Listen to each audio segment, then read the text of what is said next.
My name is Chido Onyeze, and I'm a current PhD student at Cornell University. And today I'll be presenting the paper Allocating Public Goods via Dynamic Max-Min Fairness. And this is work in collaboration with Sid Banerjee, Yanis Fikieris, and Eva Tardosh, all at Cornell. So I'm going to start off by describing an allocation problem. In the example I'm going to talk about, there will be a group of astronomers, all of whom have some intrinsic access to a large telescope. On any given night, each astronomer cares about a different part of the sky. However, the telescope can only be pointed in one place at any given time. Ergo, a principal must decide which astronomer gets to decide where to point the telescope. So we'll consider an instance of this problem. In particular, the telescope becomes available. The principal sees this, and not knowing which astronomers care about using the telescope on this night, will ask a question and elicit some information from the astronomers.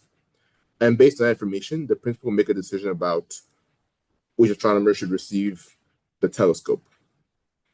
The question we'll ask here is, how should the principal make this decision? In particular, what should they ask the astronomers?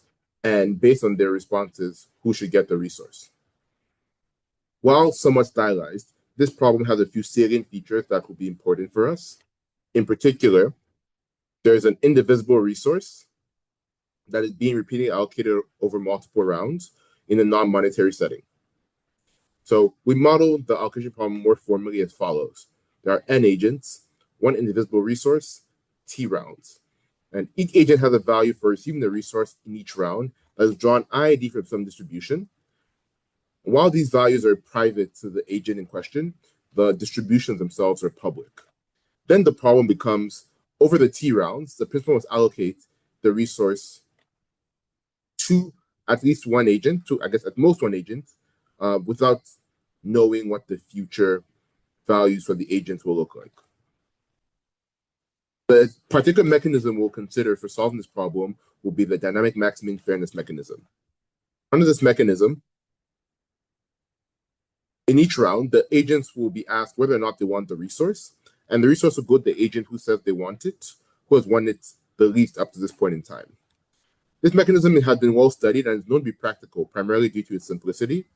Furthermore, it admits what we call robust strategies, which is a strategy that guarantees high utility independent of what other agents do. In particular, this robustness assumes that other agents behave fully adversarially against the agent in question.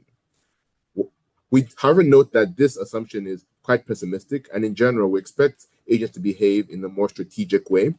And towards this, we ask the core question of this paper.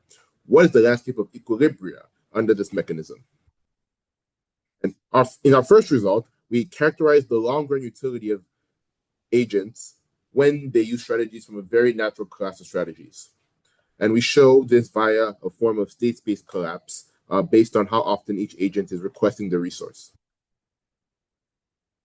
With this function characterized, we then show that in general, Nash equilibria do not exist. And this can be shown by a very simple example. And however, this is somewhat unsatisfying because due to the non-existence, it's hard to say what is happening at equilibria. So we then ask the question, can we still achieve a satisfying equilibrium concept under this mechanism? And we'll answer this in the affirmative by demonstrating a new strategy that we call win rate matching that is data-driven, so more complicated than the class that we talked about previously, but has the property that if all agents agree to use win rate matching, then there does not exist a strategy in the previous class that is better for any individual agent.